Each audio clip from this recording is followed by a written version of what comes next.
I'm honored to introduce our keynote speaker for this morning's convocation ceremonies.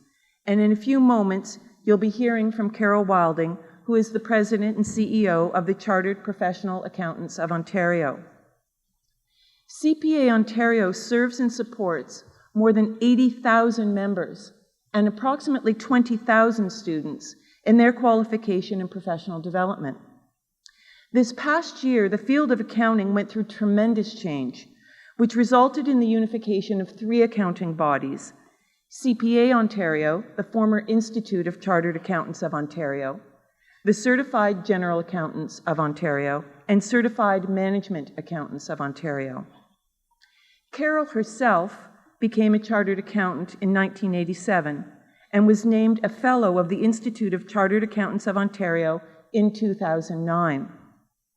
Carol's business and leadership skills will continue to be instrumental in guiding the accounting professional through major changes yet to come. She has distinguished herself as president of other organizations as well. She led the Toronto Region Board of Trade, Canada's largest urban chamber of commerce, as well as Mount Sinai Hospital Foundation and Plan Canada. Her volunteer service includes serving as a director on the boards of Sunnybrook Health Sciences Centre Foundation, the Luminato Festival, and the Dean's Council of the Ted Rogers School of Management at Ryerson University. We have 4 schools in our Centre for Business.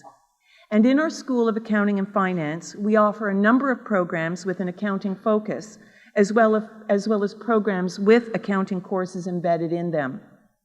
We look forward to continuing to work with Carol and CPA Ontario on behalf of our students and graduates. I encourage everyone here today to pay careful attention to Carol's message, as she is someone who throughout her career has been able to make a meaningful difference in the organizations that she has led or contributed to. I'm very grateful to Carol for taking the time to be with us today and to share some of her thoughts as our graduates prepare to start their careers. Ladies and gentlemen, please join me in welcoming Ms. Carol Wilding.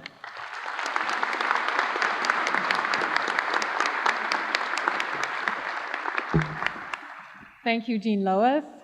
Madam Chancellor, Madam President, members of the Platform Party, graduates, George Brown faculty and staff, ladies and gentlemen, a warm good morning to everyone. It's my pleasure to be here, and let me first say I congratulate all of you. You've worked so hard to receive your credential. This is your threshold moment, and I'm absolutely privileged to be part of such an important collegiate tradition. I must admit, though, it is a daunting challenge to share wisdom gathered over the years into pithy prose and not just dish out advice or sprinkle you with platitudes. But I hope that my learnings about life and leadership will remain with you. The credential you receive today moves your life one step forward. You took that step deliberately. It was your choice. You took responsibility for your decisions and your deeds. Your initiative and dedication are evidence, absolutely, that life is what we make it. Through our choices, through our values, through our dreams, and through our actions. It is up to you to create the life that you want to live. It's up to you to be the star of your life, not a passive observer. It's up to you to be your own leader. But how do you do that? I find leadership does fascinate. If you look up on Google, you'll find 138 million entries around the definition of leadership. And yet, with all this advice, strong leadership is remarkably rare. Fact is, it's based on established positive principles: excellence and accountability, perseverance, vision, courage and decisiveness, integrity and passion, a sense of humor, and a sense of perspective. It takes effort, but you truly can become the leader that you want to be. I'll remind you of a warning that we've all heard, and that is that if you do not plan life, it will plan you.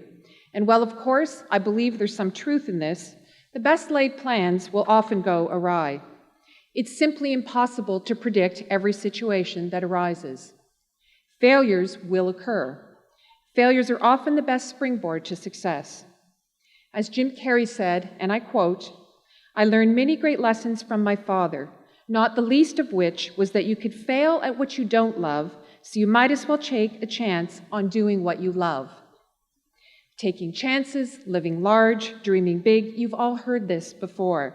But taking those risks can be worthwhile. True, it might mean learning from mistakes and moving on from adversity. So, fail well.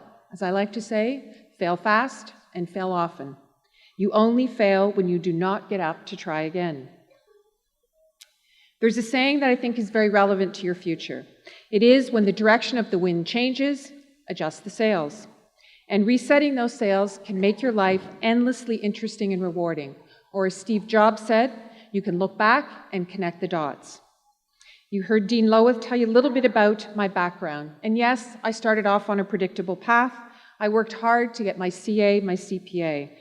I thought that success was measured by a high position and a high salary. But with motherhood, I reevaluated my own definition of personal and professional achievement. What really mattered to me was continuing to learn. What mattered was making a difference in people's lives.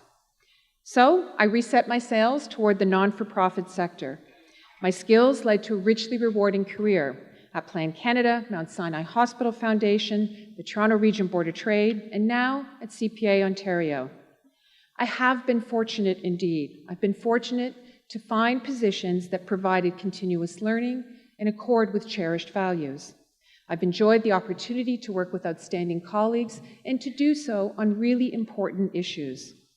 For me, truly I'm at my best when both my head and my heart are engaged, when the intellectual challenge and the passion are engaged.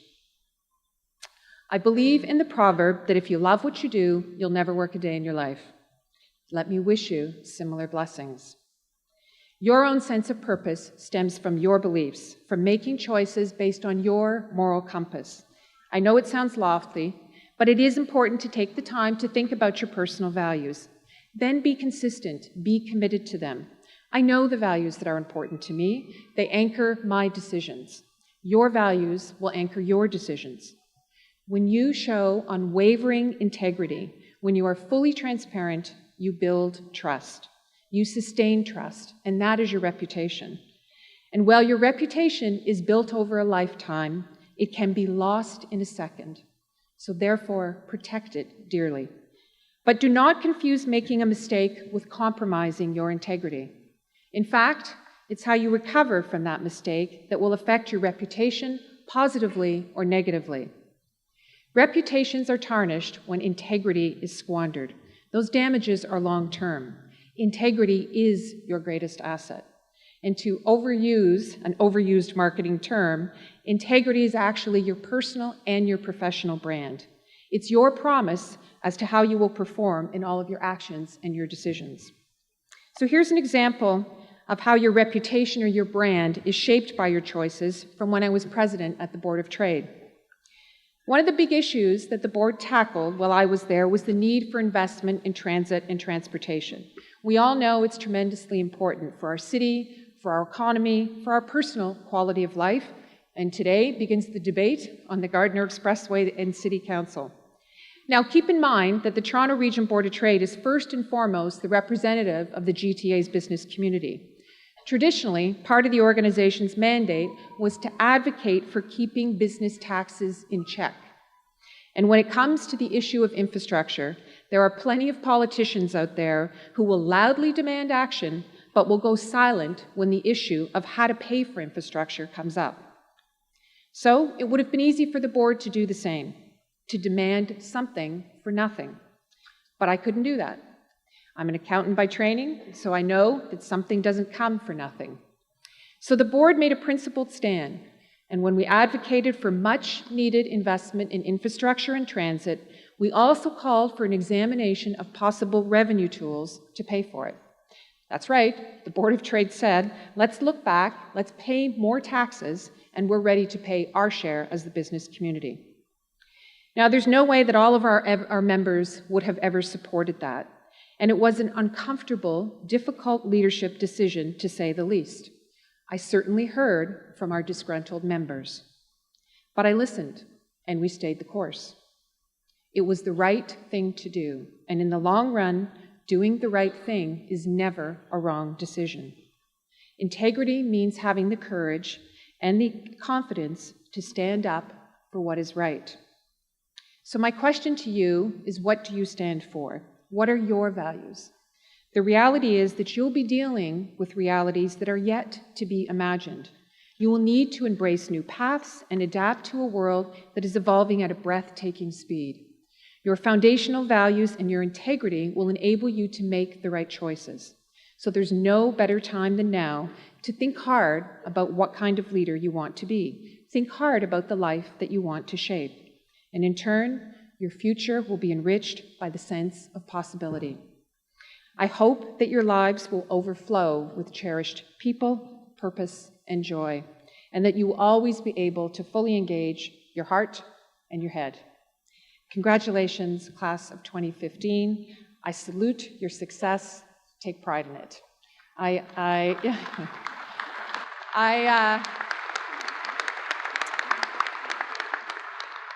am incredibly proud of not just what you've done to get here, but of what I know is in front of you. And I, unfortunately, can't stay to be a part of the celebrations with you, but have an absolutely fantastic day with your family and friends. Thank you for letting me be a part of it.